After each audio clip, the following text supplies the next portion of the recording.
Ismael Vázquez es un vecino que reside en Daimiel, tiene su trabajo en Daimiel, es una persona sin antecedentes penales, con pareja, ciudadano normal, ¿no?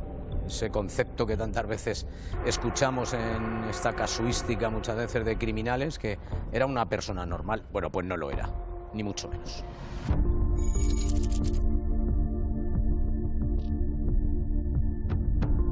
El 27 de agosto de 2002, en la ciudad de Daimiel, en el pueblo de Daimiel, Ismael, un joven que trabaja en la planta embotelladora del pueblo, está en su casa viendo un vídeo, el vídeo de su boda, un vídeo que ve muchísimas veces, las ve una y otra vez, porque aparece en ese vídeo una mujer que lo tiene obsesionado.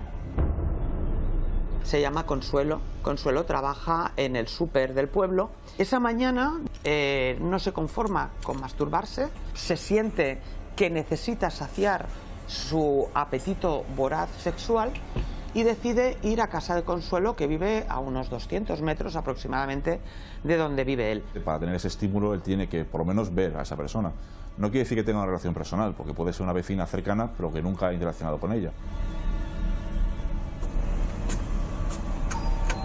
Ella le abre la puerta porque días antes habían estado hablando de una tarjeta pirata que tenía ella para poder ver algunos canales de televisión sin tener que pagar. Con esta excusa de esta tarjeta pirata, él llega a casa, por tanto, ella le abre la puerta sin ningún tipo de problema. Esta mujer era compañera de su mujer en el trabajo, se conocían. Daimiel es una localidad importante de La Mancha, de Castilla-La Mancha, pero tampoco es una ciudad con millones de personas y es habitual conocerse, pero en este caso había una relación laboral y por lo tanto de amistad como compañeras de trabajo.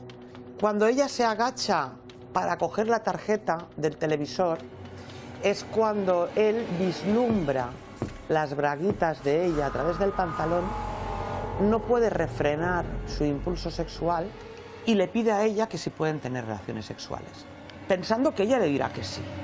Eso desencadena en su cabeza una situación de solicitud de relaciones sexuales a esta mujer, cueste lo que cueste.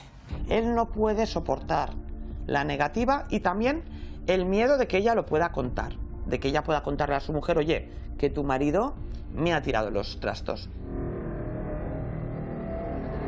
Sin mediar palabra, la golpea.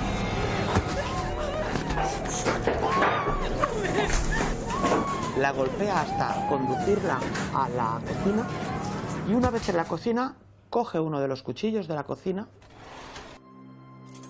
se lo clava en el vientre y no contento con ello, coge un cuchillo jamonero y la degüella en varias ocasiones, le corta el cuello en varias ocasiones.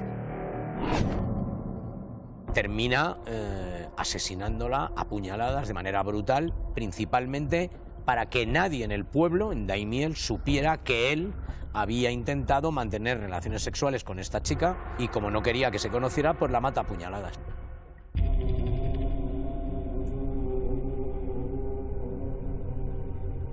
Evidentemente, Consuelo pierde la vida instantáneamente, muere desangrada en el suelo de esa cocina.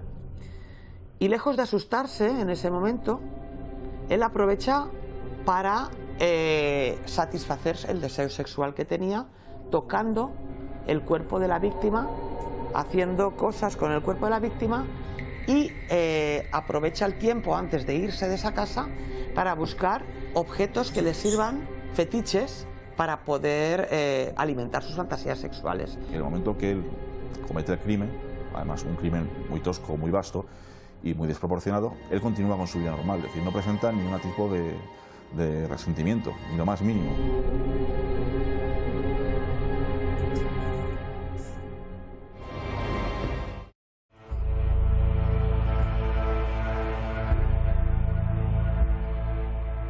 Es tal el charco de sangre que es imposible levantar huellas.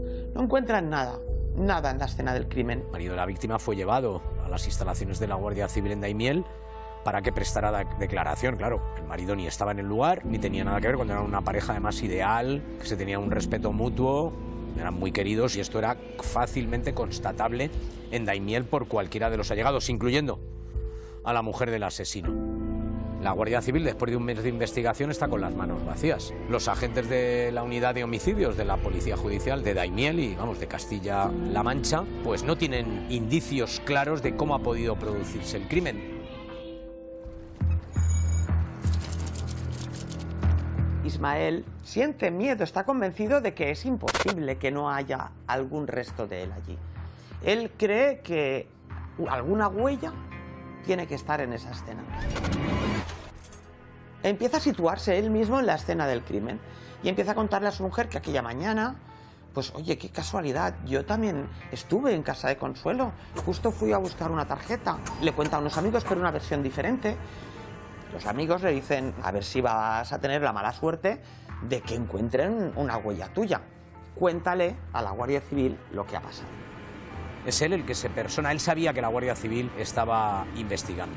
Nunca lo sabremos si acudió conocedor de que la Guardia Civil, más pronto que tarde, iban a dar con él como responsable del crimen. De cualquier manera, él se presenta en las instalaciones de la Guardia Civil y comienza a decir que él estuvo allí ese día, pero que no tiene nada que ver. Una de las cosas que le dijo a los guardias civiles es que los muebles tenían tiradores de una manera muy determinada y no tenían esos tiradores. Y esto fue lo que llevó a los investigadores de la Guardia Civil, expertos en investigación criminal, en darse cuenta de que había unas contradicciones muy serias. Y empieza a exponer el relato, un relato que no se sostiene, porque incurre en muchas contradicciones. Dice cosas que solamente se podían conocer alguien que estuviera en la casa, e incluso les ofrece a los guardias civiles realizar una reconstrucción de lo que él ha hecho en ese piso, sin asumir en ningún momento que fuera el criminal. Y se presenta y esa reconstrucción se hace.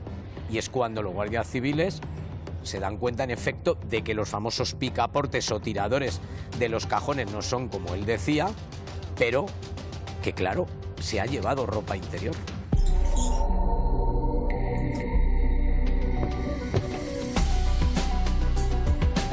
Él continúa con su vida normal, es decir, no presenta ni un tipo de resentimiento, ni lo más mínimo. Continúa con su vida normal y precisamente como son delincuentes que su inteligencia dentro de un rango de la normalidad pues funciona debidamente, interpreta que a medida que se empieza a investigar por parte de la policía el suceso, él es cuando ya se introduce dentro de la escena del crimen. Él se empieza a ver acorralado y es en ese momento cuando se confiesa autor del asesinato de Consuelo. Y es cuando reconoce sus problemas sexuales, que él es fetichista, y es cuando les dice que ella se agachó y al verle la ropa interior, pues entonces se desató el monstruo que había en el interior de esa cabeza. Dice que no lo ha podido evitar, que es un impulso irrefrenable, que sentía una necesidad sexual muy potente hacia ella y que al ver que ella se negaba, pues no le quedó otro remedio que matarla.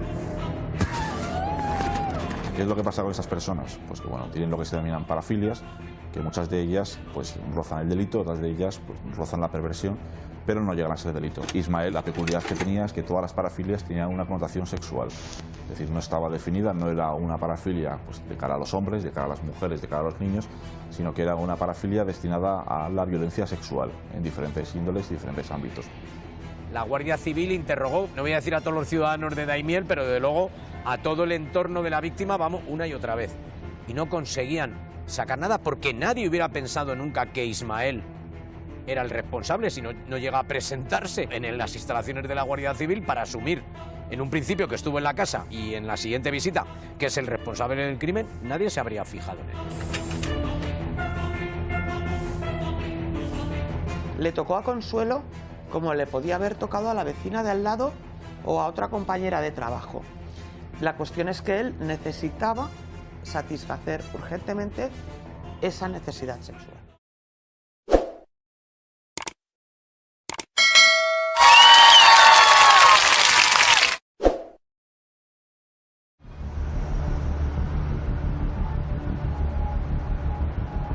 Consuelo vivía en Daimiel y era muy amiga, bueno, era amiga de trabajo porque trabajaban en el mismo supermercado de la mujer de Ismael.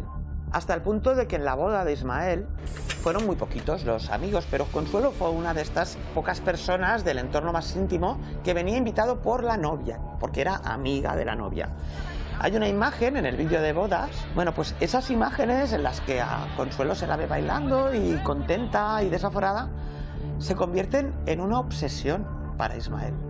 Y él coge ese vídeo de la boda y lo ve una y otra y otra y otra vez con el único propósito de masturbarse viendo las imágenes de Consuelo. Viendo las imágenes de Consuelo, pero también viendo las imágenes de otras vecinas que con falda más corta o menos corta bailaban por allí.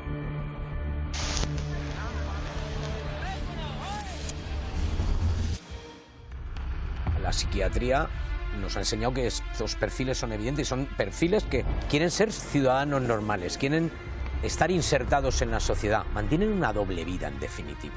Sin embargo, tiene un hijo y bueno, y de cara a la galería parece una familia normal, establecida perfectamente, ciudadanos modélicos y una familia modélica. Ahora, en el momento que se cierra la puerta de esa casa, pues claro, es cuando aparece el verdadero Ismael. A veces él fantaseaba, por ejemplo, pues con tener relaciones sexuales con mujeres muertas, otras veces serían muertas y decapitadas, otras veces serían mujeres vivas mientras las mata, otras veces serían vivas mientras ejerce violencia sobre ellas.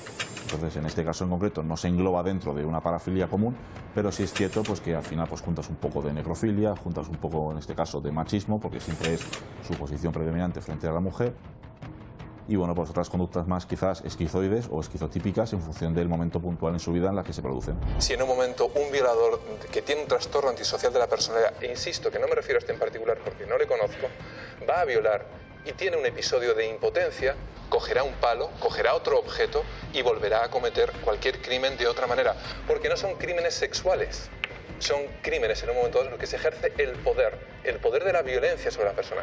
Había hecho una vida relativamente normal a pesar de su infancia.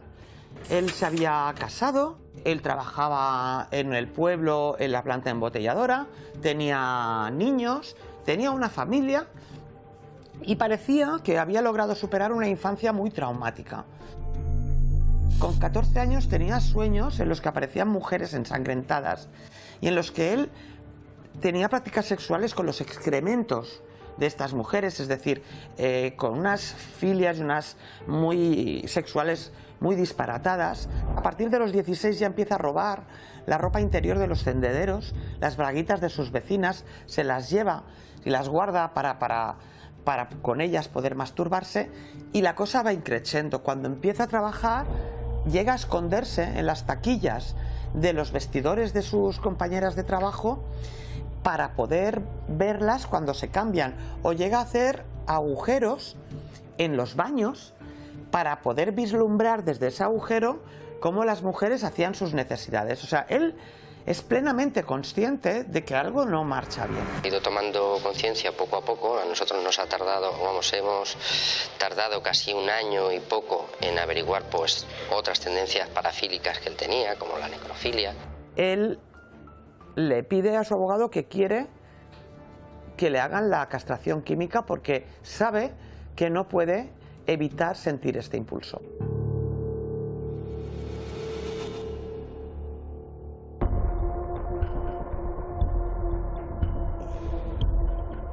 En el año 2004 se puso en contacto conmigo el letrado que defendía a Ismael Vázquez y me dijo pues, que lo visitara en la cárcel para ver si padecía alguna enfermedad o algún trastorno psíquico que pudiera afectar a su imputabilidad. Yo accedí a acudir a la prisión donde se encontraba, que en aquella época estaba en el centro penitenciario de Herrera de la Mancha.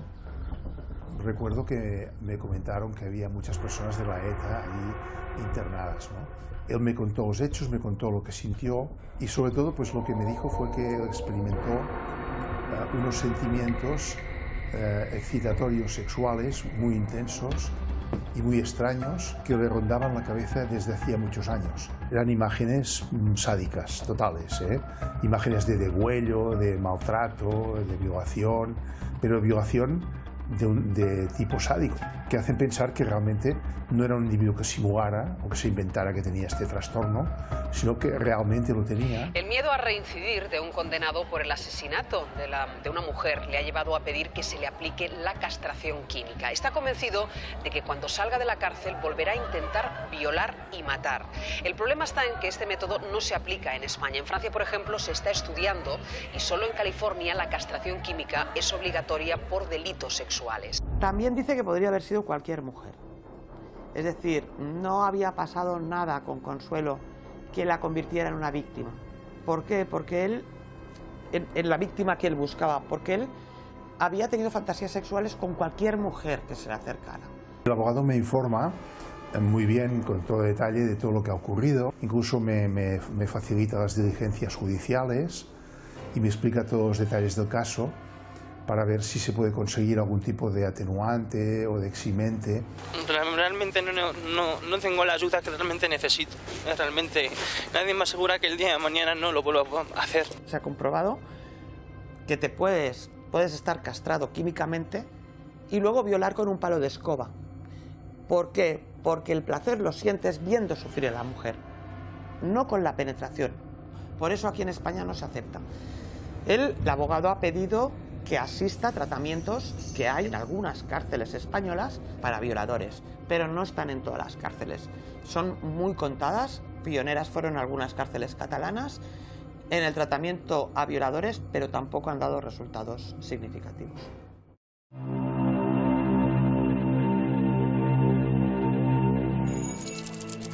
Dos años más tarde, en noviembre de 2004, se celebra el juicio, un juicio que no tiene mucho más recorrido porque él es el autor confeso.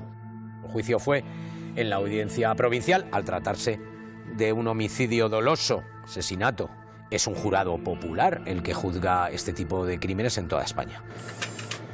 Tiene una enfermedad mental, por tanto lo que pide es que en vez de ser ingresado en prisión, sea ingresado en un psiquiátrico para que pueda recibir tratamiento.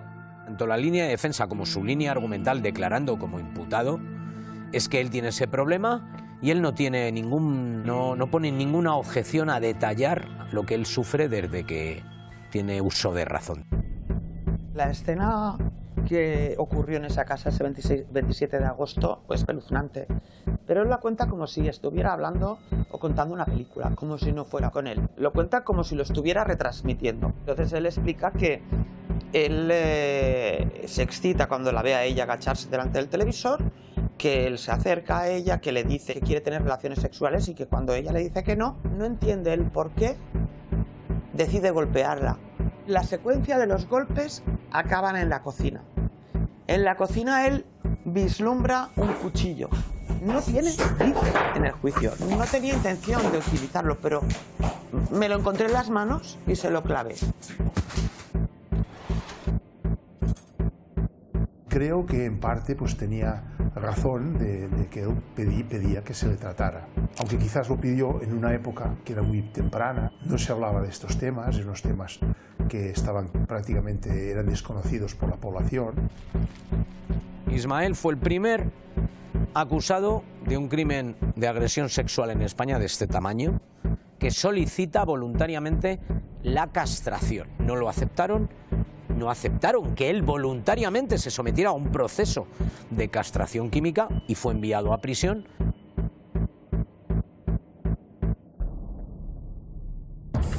Es condenado finalmente a 20 años de prisión.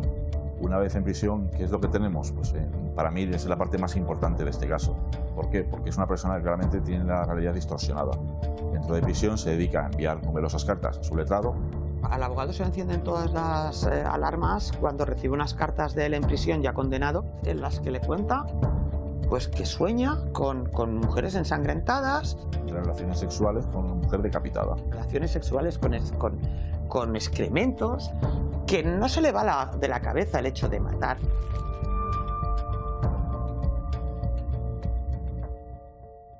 Ilustra sus fantasías.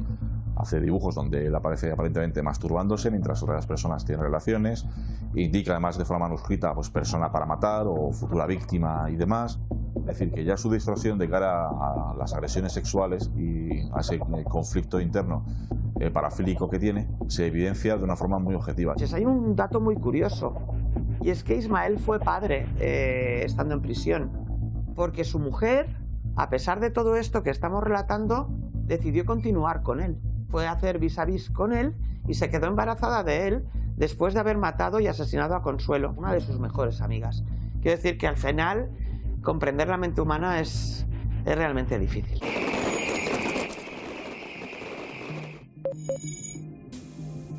La infancia de Ismael fue una infancia tremendamente dura, como la ha sido con esas edades las de muchos niños españoles, ¿no?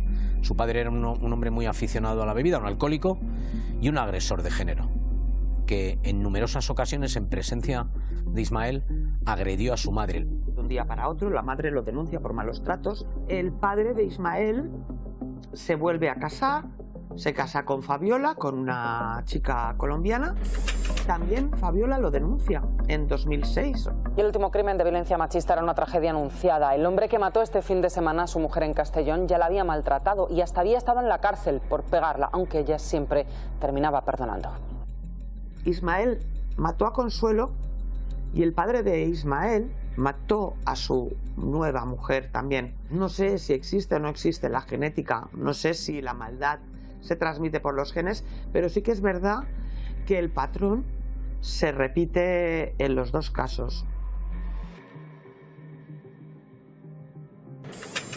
Y el miedo ahora, esto pasa en el 2002, estamos en 2024 y las posibilidades de que lo vuelva a hacer son infinitas. Ya lleva mucho tiempo Ismael que está en libertad. ¿Dónde se encuentra? No lo sabemos.